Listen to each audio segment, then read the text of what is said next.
thanks so much for joining us, Sam. Our first Maru Masterclass guest speaker. No pressure, the first one. None whatsoever. But yeah, I'm really excited about this event. I think lots of people, have lots of New Year's resolutions, lots of goals. We put a lot of pressure on ourselves to achieve things throughout the year, don't we? And actually, I think this will be really good just to give some people some kind of support and some kind of decent tools to bits of information. Yeah, good stuff. So just a little intro to me and anyone that hasn't been to any of our masterclasses before. So my name's Hannah and I'm the Managing Director of Maru Search and Consultancy. So we are a recruitment business, but we also, we don't just place people in jobs. We do lots of different things such as video interviewing and kind of CV coaching and supporting job seekers and lots of various things. And one thing that we are constantly talking to candidates and anyone really, hiring managers, HR directors about is kind of what their goals are, what they want to achieve in the next week, in the next year, in the next 10 years. And I'm very lucky that I'm talking to a lot of people that have achieved a lot of great things, but equally they also have goals as well. So just wanted to start 2022. I think some people have some high expectations of 2022, given what 2020 and 2021 threw at us. So I'm going to pass over to Sam now, who's going to take us through kind of 20, 30 minutes kind of presentation. Sam, would you say? Ish. So yeah, we'll pass over to Sam, and yeah, please do send over any questions as we go. I will field them to Sam at kind of opportune moments throughout the next hour or so. So Sam, over to you. Great. Hopefully you can see a screen that says making motivation last and nothing else on it. Is that correct? If I can see that, if anyone can't see that, please do let us know. But yeah, I think we're good to go. Okie dokie. So did that change to that? Okay. So this is one of my first webinars on Zoom, doing it like this on one screen. So you have to forgive me if I'm a bit not unsure about things that I'm doing in terms of technical aspects of Zoom, but otherwise I've done a number of talks and things on motivation and other stuff. So a little bit about me. I'm a health performance coach, and I've been doing this for almost a decade, helping people build physical, mental resilience using what I call an anti-hustle method, minimum, not maximum.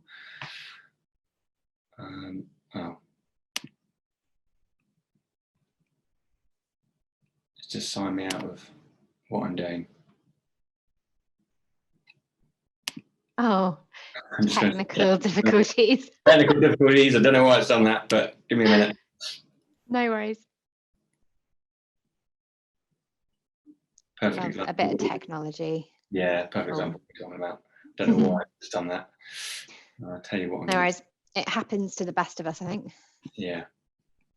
I've only got one thing open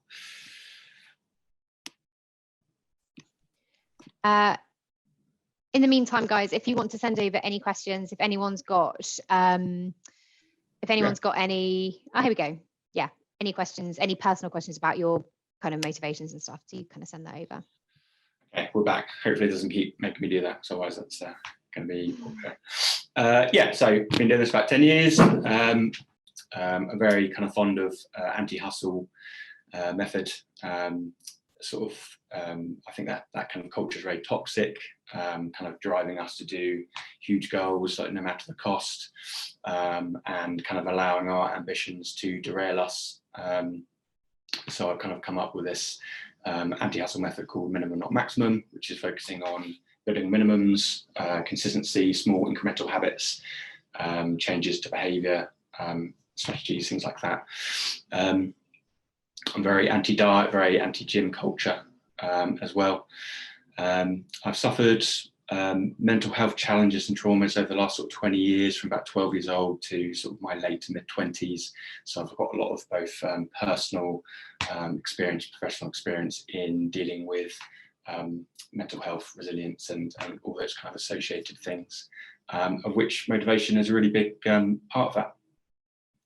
I deal with a lot of people with burnout, fatigue, and staying motivated, or continuing to do the things that help you when you're feeling burnt out, when you're feeling fatigued, like we have the last sort of couple of years due to the pandemic, I think is really valuable. My main goal for today and in general is just to make or to help people think a little bit differently, and build some self-awareness around the different aspects of motivation. So hopefully you can take away some choice nuggets and insights that you can apply to yourself. I think it's the first poll question. So if Lucy can chuck that up. So I think, Sam, sorry, technical difficulties, everyone. I think you need to put that up because you are the host. So I am not able to do that. It's ready to go, Sam. I think you just have to click poll one. Okay, yeah, got it. Okay, here we go. Do you think there is a difference between motivation and willpower? Here we go. So yeah, if you guys want to, if everyone who is participating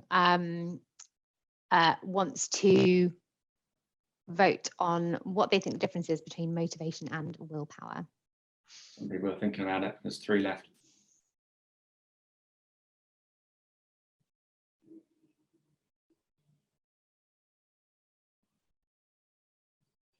I'm not allowed to vote, apparently, because I'm a panelist and I'm trying to decide what I think. 19 out of 20. I'm going to go with that. And poll. Okay, cool. Brilliant. 17 people thought yes, there is a difference, and 2 people thought there wasn't. One of the things that comes up a lot about motivation and willpower and kind of seeing them as the same thing is I see motivation as something that's infinite, and kind of like a renewable energy source, which I'll go into in a minute. And willpower is something that is finite, and that kind of runs out very quickly. So if you're relying on willpower to pursue your goals and change your behaviors and things like that, then that's where you find people kind of yo-yo in terms of things like diets, New Year's resolutions and stuff like that. So motivation underpins what drives us forward, and willpower is more related to things that we have to do, need to do, the kind of necessities of life and routine. So would you say we're more in control of our motivation? Yes. Yeah. Yeah, exactly. All right, so let's get rid of that poll. So the kind of first point that I wanted to make was that motivation is not this kind of magical kind of thing that just sits in the ether. It's actually quite mechanical. There's a process to it, and that's reframing it as something that is quite formulaic and has a process to it, helps us put us in a position where we're more in control and have a choice over how we motivate ourselves and how we get motivated, versus it's something that's not within our control.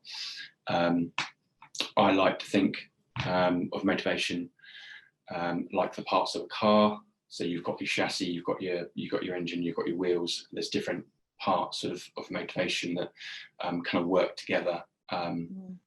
Some that matter more than others at different times, but understanding, having awareness about those different pieces of motivation, how they kind of work together, kind of creates a process and a formula to motivation, rather than it being something that's not within our control, basically.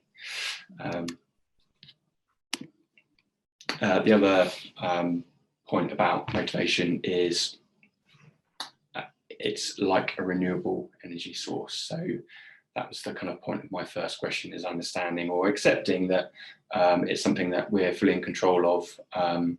And once we have awareness of the different parts of motivation, that, over time, throughout a year, for example, motivation kind of ebbs and flows.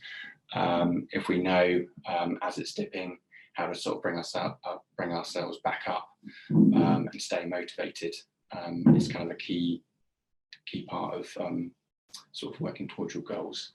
Part of that is kind of self-awareness, how that relates to you as an individual, and then part of that is the bits that we're going to go to in a minute.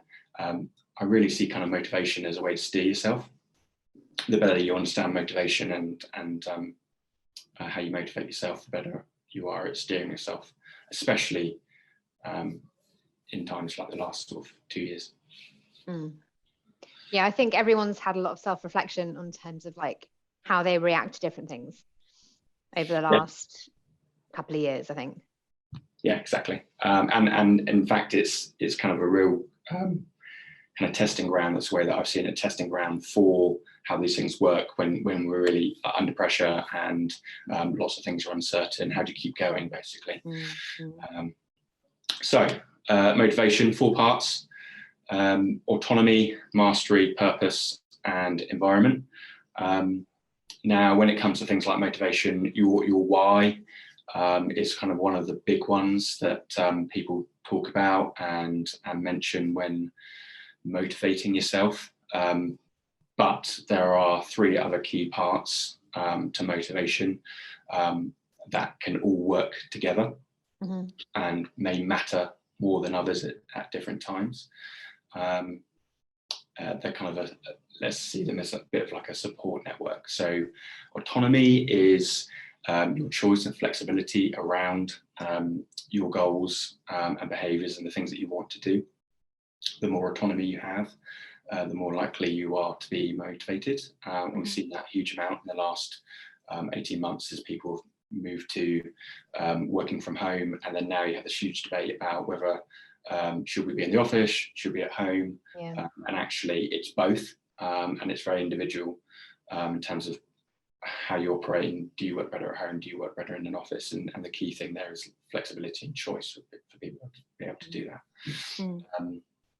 Mastery, which is skills and behaviors, and the way in which we can make ourselves feel competent in what we do, whether that's within work, whether that's within pursuing an athletic goal, a fitness goal, or it's the way that we're looking after ourselves, our self-care, the way we're eating, etc.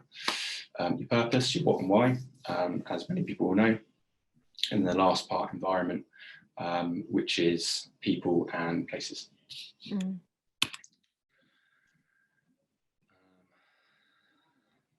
Okie dokie. So trying to figure out one why can be quite overwhelming and quite difficult to do for some people. I've always, or started the last few years, to see your why as actually layers, 5 layers or 5 gears, as I call them, where you're pursuing a goal of some kind. If we put it in the context of like pursuing one goal, one bigger goal, that actually you don't just have one reason for pursuing that goal, that you probably have multiple. But as you work through the gears of your motivation, they become deeper and deeper. So the first gear, second gear, third gear, fourth gear, fifth gear is related to a car. We know that you put your car in first gear in order to get it going. But if you can imagine trying to get anywhere of any kind of time driving in first gear, it would be really torturous and you'd kind of give up really quickly, right? Yeah. And the idea is that your first gear motivation is like your surface level extrinsic motivation. And your fifth gear is your very deep level intrinsic motivation. And if you can build self-awareness around what those are for you as an individual, and as they relate to a specific goal, they matter most when you're stressed, when you're under pressure, like we have in the last sort of 2 years. If you've got a really good sort of deep connection with your third, fourth, fifth gear, it allows you to keep moving forward and doing the things that are getting you towards your goal, staying motivated. And do you think that it's harder to there's so much noise, isn't there, around this, kind of with social media and influencers and media telling us what we should and shouldn't be doing. It's harder to get down to that third, fourth and fifth layer. Yeah, I'm going to get onto that in the future. Actually, I want to nature as part of what I'm going to want to talk about. But I'll give an example. I'll give my example because there's lots of different examples of this on the next slide. When I first started in this industry, I came off the back of a huge burnout from business that I'd started, and I had a recovery period. And the first kind of thing that sparked me off on being motivated and working towards goals was fat loss. Which is a really common first gear. I often say that fat loss is first gear thinking. And it's not that it's bad, it's that it's short-lived, which is why you see people start diets and diet drives and things like that in January and they burn out. It's just that they're in first gear. What you then need to do as you see kind of your motivation waning is move into second gear, third gear. So for me, after a period of time, I started connecting with and building kind of emotional connection around being more body confident and athletic. So this was about 10 years ago. I weighed about 18.5 stone. That was at my heaviest. And I dropped about 30 kilos over the course of about 12 months. Wow. And that kind of second gear for me was feeling much more body confident and athletic in the different things that I was kind of practicing within my fitness and exercise. Ultimately, that moved me on to wanting to practice being more mentally resilient. So I turned all of that exercise and that fitness and things that I was doing back then into I was doing it because it was making me mentally more resilient and physically more resilient. To eventually, I tied a lot of the things that I was doing to being a good father. I'm lucky in the sense that I've got a 10 and a 14-year-old. So I can use that as my motivation. For people that don't have children, they'll find something else. But for me, a really kind of important part of my identity was being a good father. So I link the things that I'm doing in my life and the goals that I'm pursuing and how they connect with being a good father.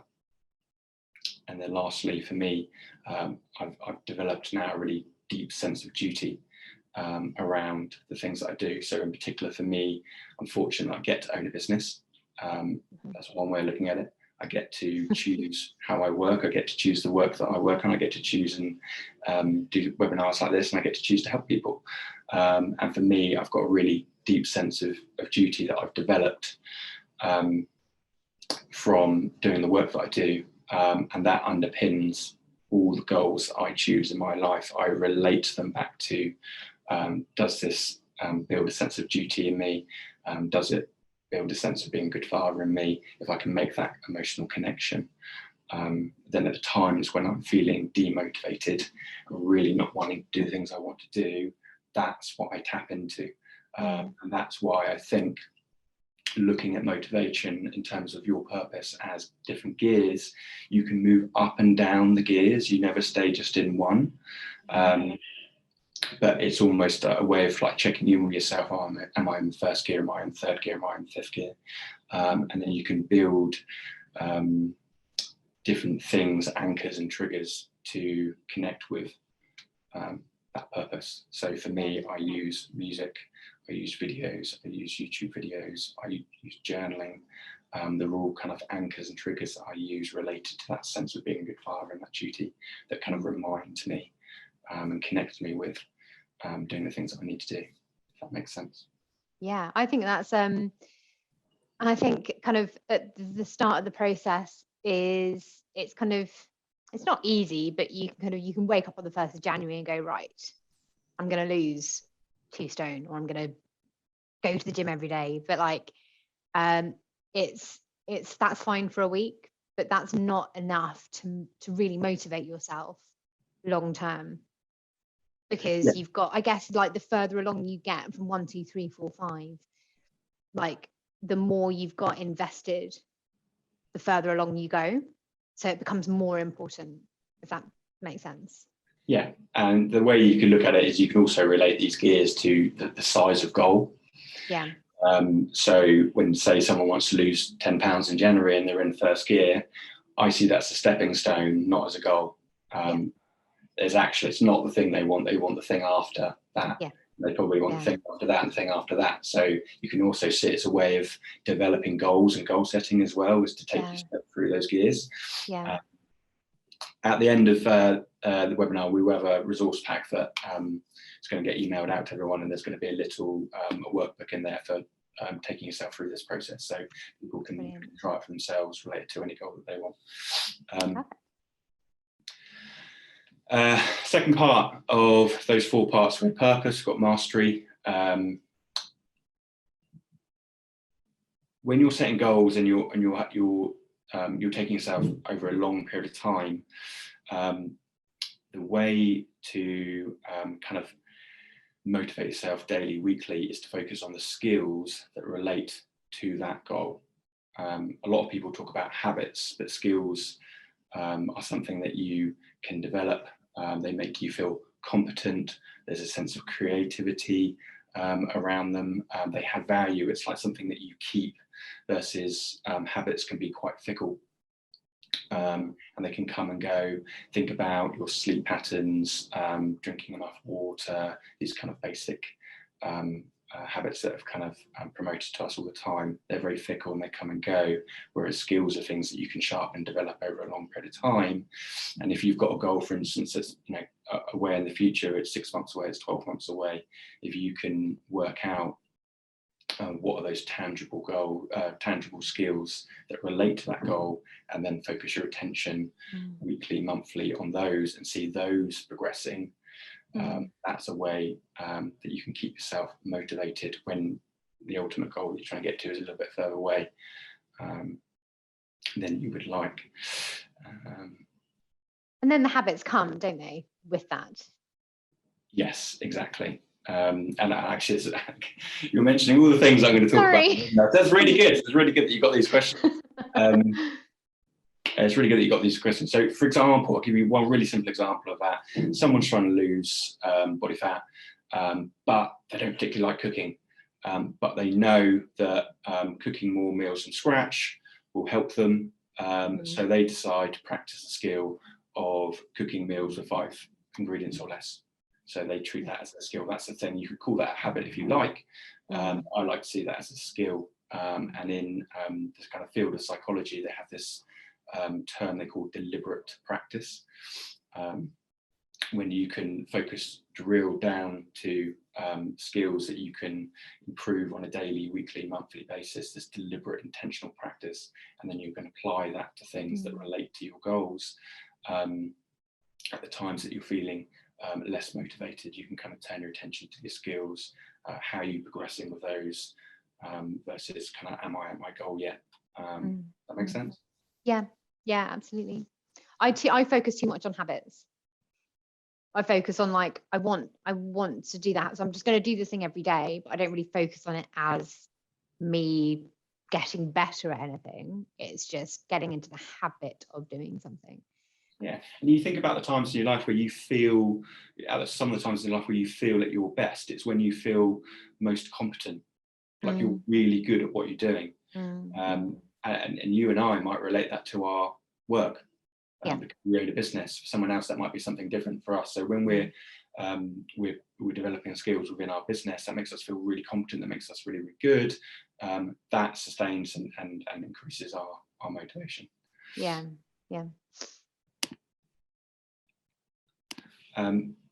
Autonomy. The way in which you pursue a goal matters just as much as what the goal is itself, the purpose behind it, and the skills. So this is kind of what you were talking about earlier, Hannah, is, for example, say you want to get fit, and this is when the needs to, must, shoulds come into it. Choosing a form of exercise, for example, that you really don't enjoy doesn't give you any autonomy over the way in which you want to pursue your goal. So there's lots of different ways to exercise.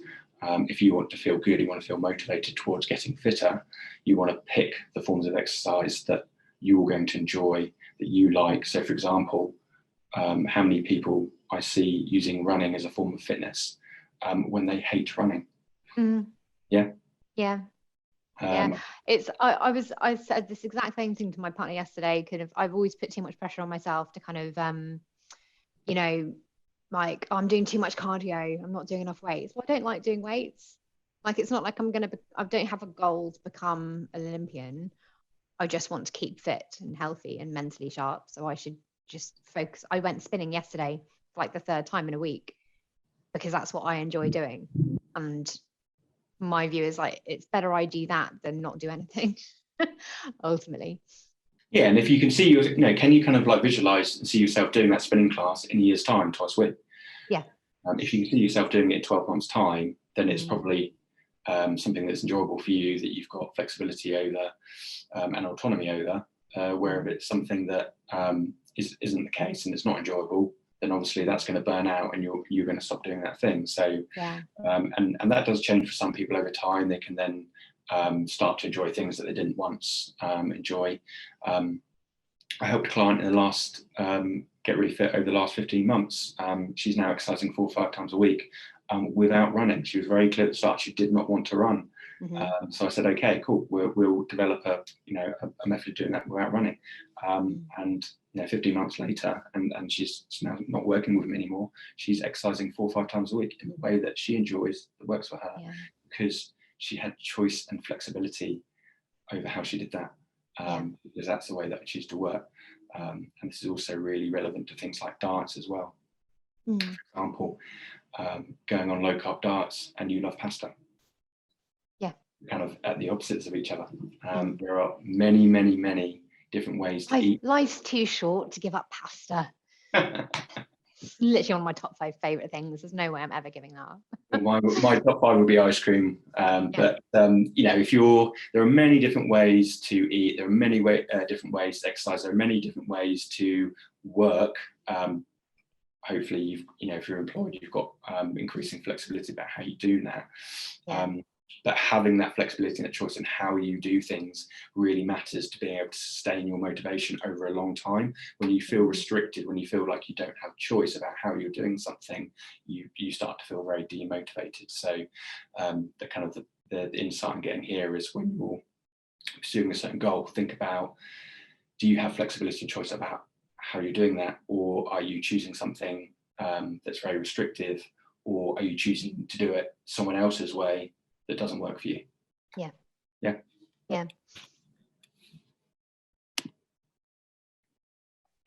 And lastly, environment, which I see as people and places. So the people that you have around you, the places in which you spend time, is one of the most underrated ways to kind of build and keep you motivated.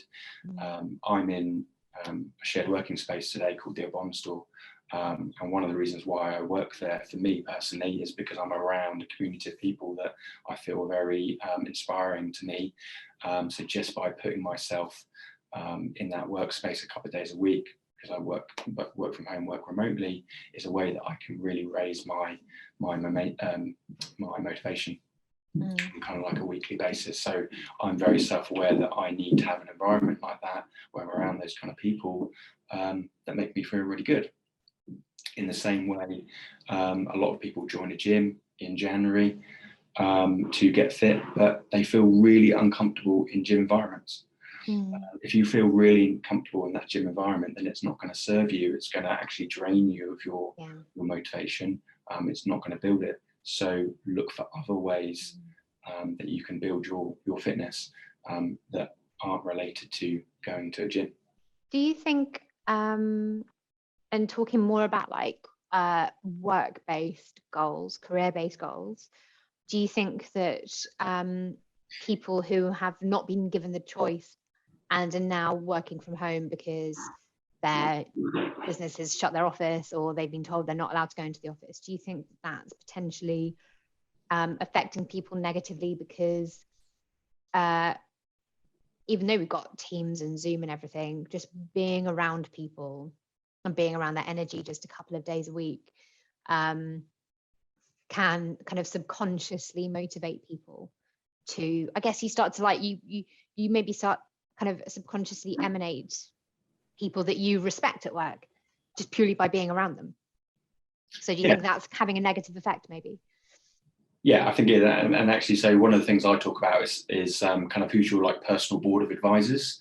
So I've got numerous people around me, like sort of close friends, mentors and friends, for different reasons that help keep me motivated by being connected with them, keeping in touch with them.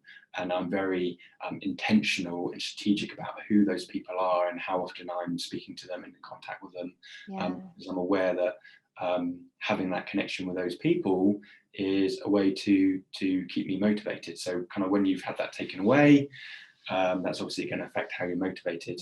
And I think maybe we've especially people that work for big companies maybe have, because it's just been the norm up until a couple of years ago, people don't appreciate and realize actually the benefit of having those people around them until it's gone. So kind of not taking it for granted as such, but kind of not really realizing what the benefit is. Yeah, exactly. So for me, like environment is the people that you surround yourself with, and then being more intentional about that.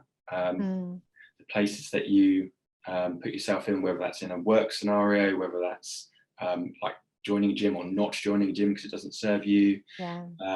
It can relate to things like if you're trying to improve the way that you're eating and you're trying to lose fat, removing things from your kitchen and from your house that tempt you. It's not to say that you don't eat those things, but if you remove them from your house, then they're not there to tempt you. I sort of frequently pop down to the local ice cream parlour with my kids as and when we want to have ice cream, but I don't have it in the house. Pringles is mine. There you go. Other crisps are available, but yeah. So things like that, environment, sort of a really underrated way to kind of strategically use to your advantage. One of those is we were talking earlier about all the noise in social media and mainstream news and like that. There's a term called strategic ignorance, which is where essentially you deliberately cut off information, and you'll find that a lot of highly motivated people generally consume less social media and less mainstream news as a rule. Not to say that they do, but in general, highly motivated people tend to consume less social media and less mainstream news. So they're being very strategic about their attention, their environment, the digital environment, and cutting off information that doesn't serve them. You've got like the screen time thing on your iPhone, which tells you how much time a day on average you're spending on social media and news websites and stuff, and it's terrifying. I feel mine is really unfair because I do a lot of work on my phone, so that's what I'm trying to tell myself as well. I look at that number and I'm like, oh no, hang on, half of that's work, surely. Half of that's work, most of it's LinkedIn. So. Right, we have got another poll question. How do we go on to poll number 2? Lucy? Again, it should just be on there as poll number 2. Oh, here we go. I got it. Done. Learning something new every day. So yeah, have you set any big enough goals in 2022 that genuinely excite you? Interesting.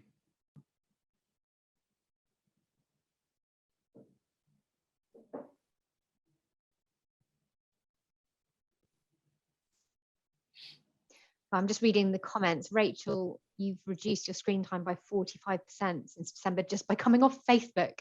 Wow. Gosh, it is. Yeah, I think it's turned into like a, you just pick up your phone when you're without even thinking about it and jump onto Instagram and Facebook and things. It's scary how long we can spend on it. We've got 16 out of 22 people so far. Something worth thinking about it.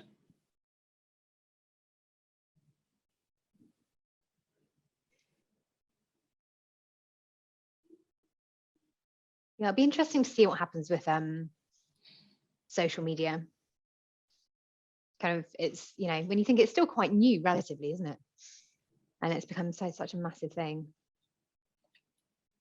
Nearly there. Yeah, Emily, agreed. I have, as a business owner, I have to use social media now for my business, but We're in the poll there. how are we going? The results. So we've got like a 50-50. Gosh, that is a big split, isn't it? Which is really interesting. Yeah. At the end, or near the end, the webinar, I've got a few things on goal setting and how I think about goals, and some of that relates to actually the people that have just given that answer. Okay, next. So really kind of 3 final thoughts. Number 1, around permission and pressure, so you brought that up earlier. Number 2, something I call a decision filter. I love that. I love that saying, will it make the boat go faster? I think I say that to myself more than once a day. Love it. And then lastly, whether you're internally or more internally or externally kind of motivated, are you a rebel or an obliger? So you talked about this earlier, you mentioned this as a question, is your goal kind of permission or pressure led? And in order to be motivated over a long time, your goal has to be permission led. It has to be entirely yours. It's not directed or conditioned by anyone else or other people. Does that make sense?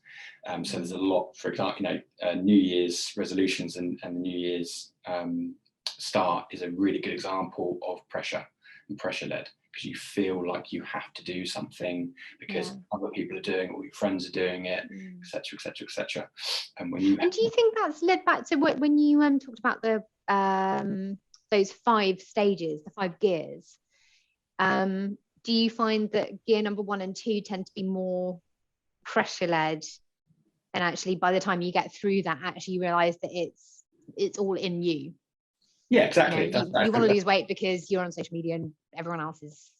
That's a really good insight, Hannah. That's a really good way of seeing it. So kind of the first and second gear can tend to be more pressure led goals and reasons behind goals, and 5th gear is permission led, because when you're setting goals that relate to kind of that 4th, 5th gear, they tend to be either very long term or big goals, big challenging goals, exciting goals, which are very much kind of permission led and something that you might have thought about over a long period of time.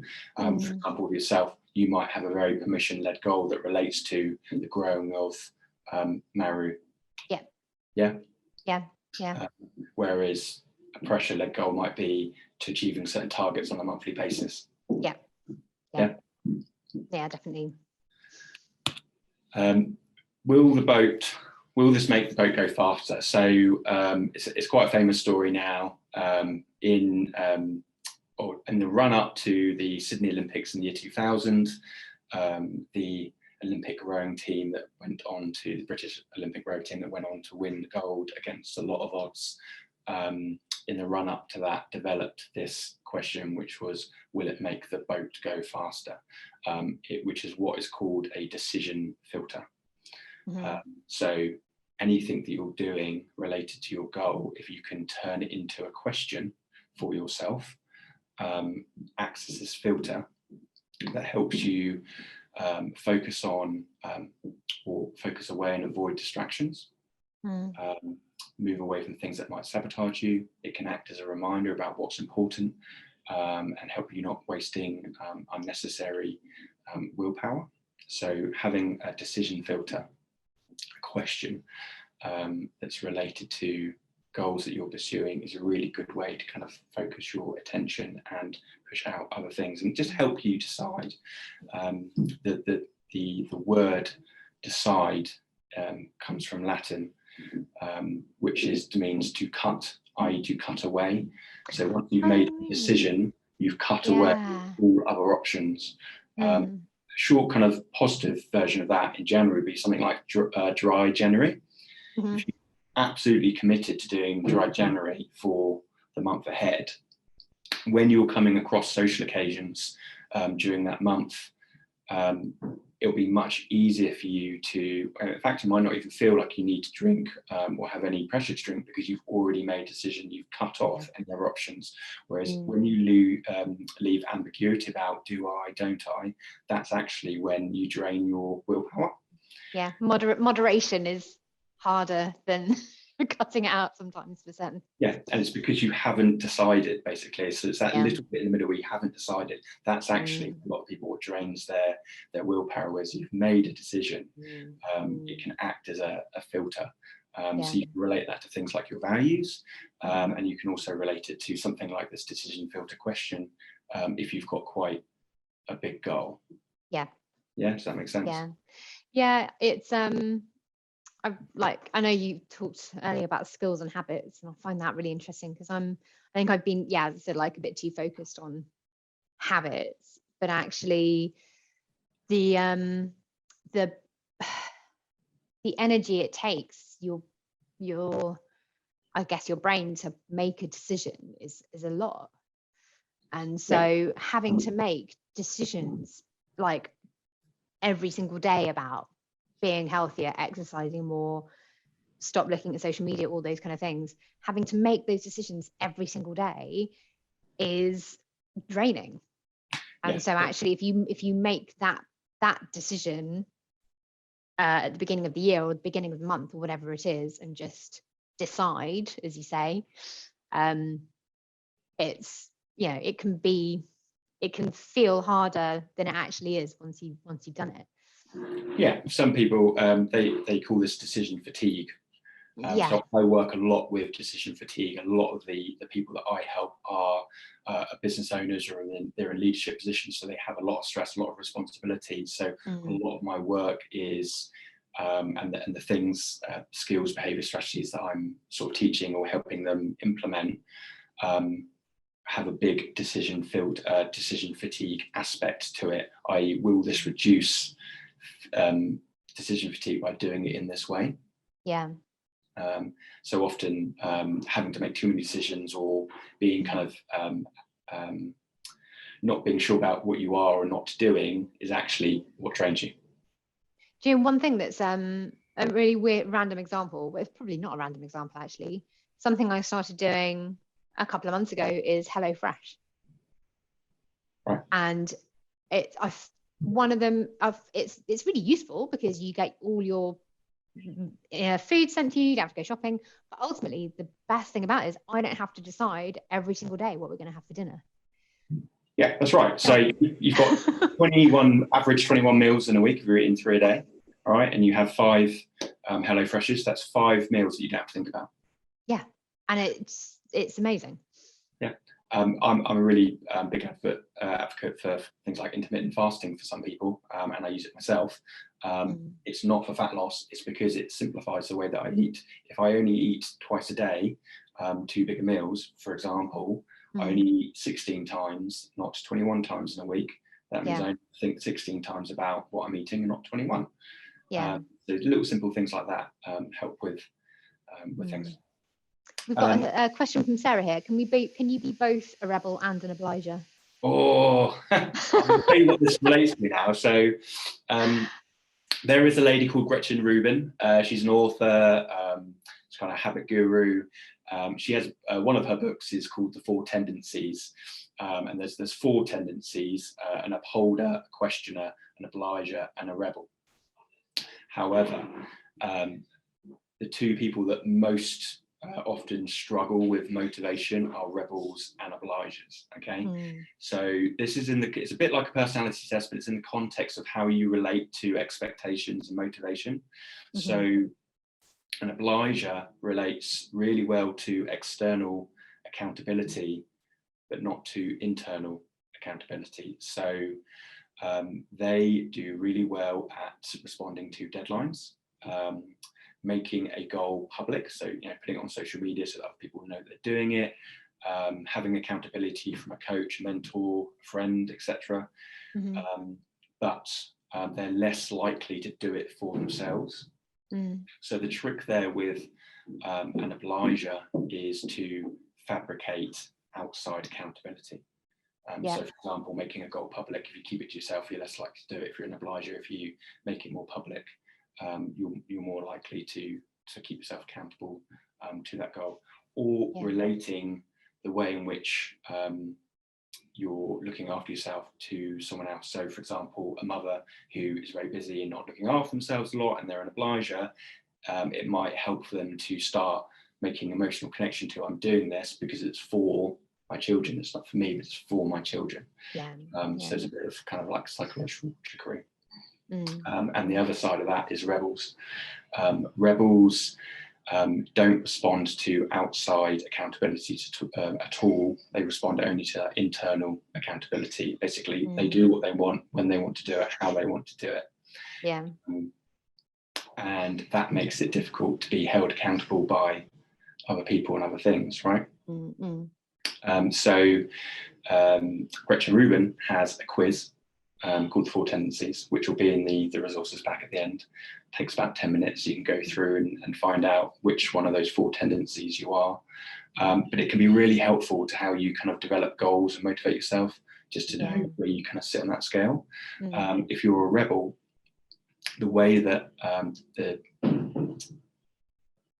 the most important strategy for a rebel is the strategy of identity. So relating your goals and your motivation to some aspect of your identity. So you saw earlier my example of the 1 to 5 gears. The 4th one was being a good father. So for me, a really important part of my identity is being a good father. So I create and relate goals to that part of my identity, and it also acts like a filter. So it's a very, very powerful way of motivating yourself when you think about it, when you get it right. Does that make sense? Yeah, absolutely. And I think like it's weirdly enough, I was having a conversation. I'd never heard of Gretchen Rubin until Wednesday, when one of my colleagues mentioned her. So I've got the link. I need to do the questionnaire thing. But yeah, I've now heard that's twice in 1 week. Someone's mentioned her to me. So a lot of the people I help are obligers because they want to seek out a sort of coach mentor to help them, or they're rebels because they might spend a long time yo-yoing and not getting where they want to in terms of like motivating themselves, because they kind of don't understand that kind of rebellious part, how to use that rebellious part of their personality to their advantage. And the last thing was on goals, and some thoughts on goals, and some of which you mentioned, which is in my second poll question: have you set any genuinely exciting goals for the year? Me is important in the sense that it's what gives you motivation in order to keep yourself going. If you set a goal that genuinely excites you, like it puts a smile on your face, it doesn't have to be challenging, but I think it should be something that is personally exciting to you. And when you can create some sort of bigger long-term goal to work towards, not only does that raise your motivation just by the nature of the goal that you've decided to choose, number one, but number two, it then tends to fix a lot of the habits and the smaller things that you were talking about earlier, like drinking more water and going to sleep at the right time, things like that. When you've got a big enough goal that you've set for yourself that genuinely excites you, you'll find that you naturally start to do those smaller habits that assist the goal, because it just feels right that I want to do that, because actually I've got my eye line, my sight on this goal that's ahead of me. And if I want to do that, like if you want to grow your business, for example, and that's really something you've set a goal related to that in 6 months time, 12 months time, what that looks like, you'll start changing those small things that irritate you because they relate to that bigger goal. And then what they call a keystone goal. So keystone is the stone that sits within like a marble arch. That holds everything together. So you can set a keystone goal. Like I'm a big fan of like picking one big goal for the year and being really strategic about it. because if you get it right, all these other things start to fit into place that were kind of irritating you and bugging you, because we're now just working towards this one thing that is inspiring to you, exciting to you, etc., etc. You get more clarity that way, don't you? I think, like, yes, so much pressure from all areas of people's lives, and actually just having something and like visualizing it, whether you write it down or you have it on your wall, whatever it is, kind of it helps to just kind of as you say, kind of cut out some of this. Will it make the day go faster? Cut out some of those things that just might occupy too much of your mind. And what I usually say is the sweet spot for a big goal is about 12 months, something about 12 months. Okay. So for example, someone wants to, drop 10 pounds in January, February, that's a stepping stone towards some bigger goal. So what's the bigger goal? So sweet spot is around 12 months assessing a big goal, but also be loose with your time frame. Loose with your time frame, so you're not totally attached to the outcome itself and completing it by that exact time, but it's just far enough away that you can make it bigger, because it's far enough away that you can make it bigger, so that then excites you, inspires you, and works in that kind of keystone that we just talked about. For me, I'm just about to commit to doing a 100-mile foot race at the end of October. I've never run a marathon or anything more than 12 miles. Don't worry, I've got a lot of experience in programming things. I've kind of set my mind on that being around the end of October, and there's a process to that. But it's 3 months after that, because that's what it needs to be. I'm not completely attached to doing it on that date, that exact date, that exact time. Because I guess otherwise you're setting yourself up to fail more than you need to. If you decide on a particular date and a particular amount, and really kind of set in stone, I guess. Set bigger goals, but be loose or looser on the timeline. And then you'll find by setting a big enough goal, that a lot of other things tend to clear themselves up. So for me, making decisions about what I do and don't do over the course of this year, I'm going to relate it to that goal. Makes sense. Do we want to do the last poll question, or do we want to field some? I'm going to stop. So we have. Sarah's question was, can you be both a rebel and an obliger? But I guess you can find that out from doing the Gretchen Rubin. The short answer is no. You will be one or the other. If anyone else has any other questions, please send them through. We do have a couple that have been sent over previously. So what is your honest opinion on New Year's resolutions? Are they good? Do they serve a purpose? Are they, is it something, are we setting ourselves up to fail by having like a resolution on the 1st of January? Well, if you're a rebel, you won't set resolutions. Okay. Or if you are setting resolutions and you're a rebel, they won't work. I think it's an individual question.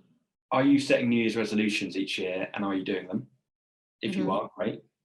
If you're setting New Year's resolutions and you're burning out on them come sort of February and March, I'd say don't create a New Year's resolution.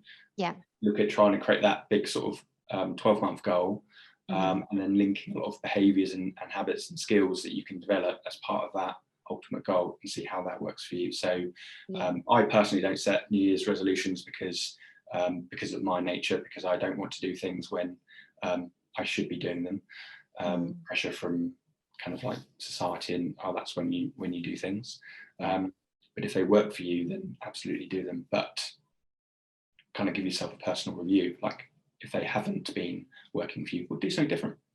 And I guess you've already kind of answered it with the goal setting.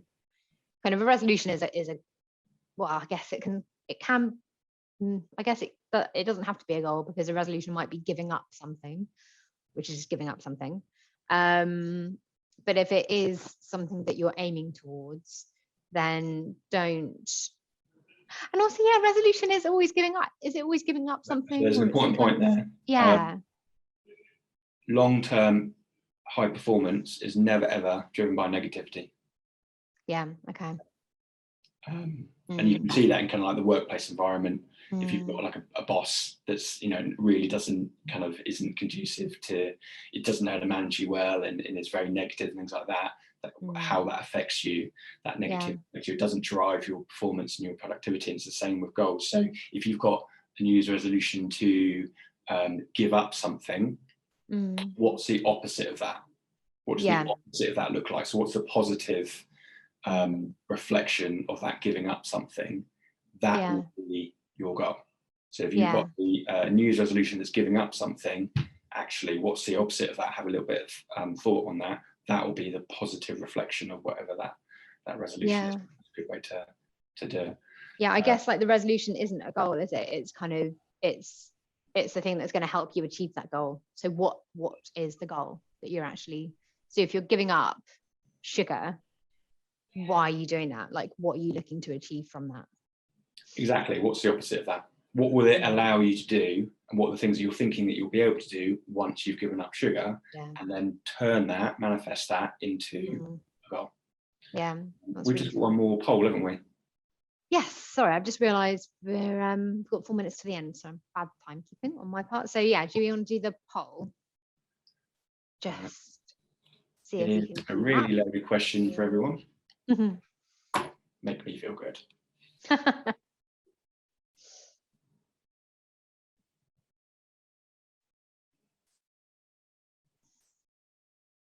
I definitely do. If that makes you feel better. One person. I'm gonna speak to that one person. If that one person isn't, you can help one person. That's the most important thing.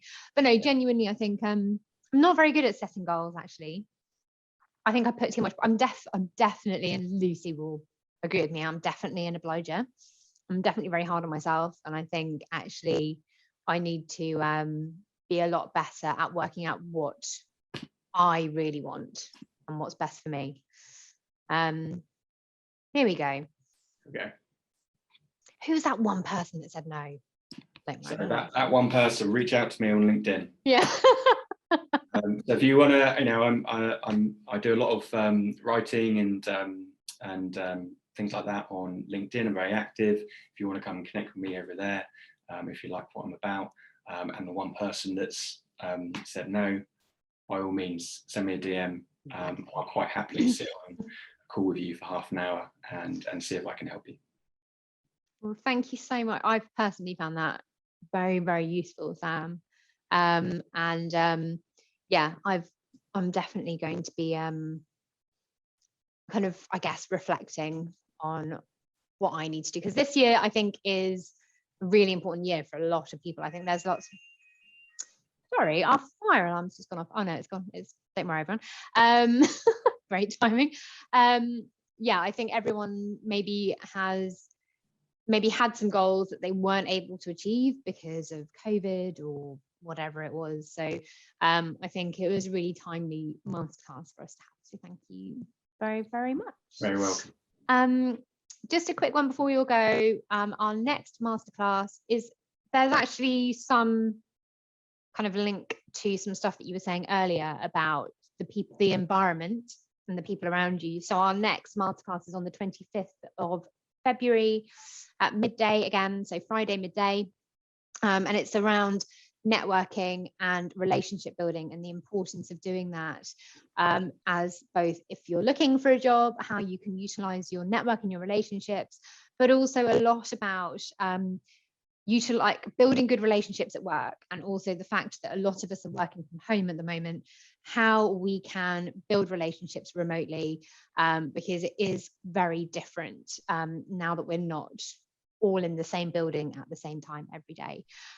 So we'll be sending out some more information on that. But I think what you were saying earlier about the people around you and manifesting like some of their behaviors, and I think it's you know, you can call it benchmarking or competition or whatever it is, but I think it's good to have some people around you that really motivate you and inspire you, and the people that you Modeling want excellence. to. Yes, there you go. There's lots of different ways to say it, but yeah, I'll be talking about the importance of that, but also how you can do that remotely, because I think it is quite a different challenge. So there we go, 1 o'clock. Bang on. Thank you so much, Sam. Everyone will send out the, if you want to send over the pack, I can email that out to everyone. Lucy's shared your details on the chat. So by all means, reach out to Sam, reach out to myself, and have a wonderful weekend, everyone. Cool. Thanks very much. Thanks, Sam. Speak to you soon. Bye.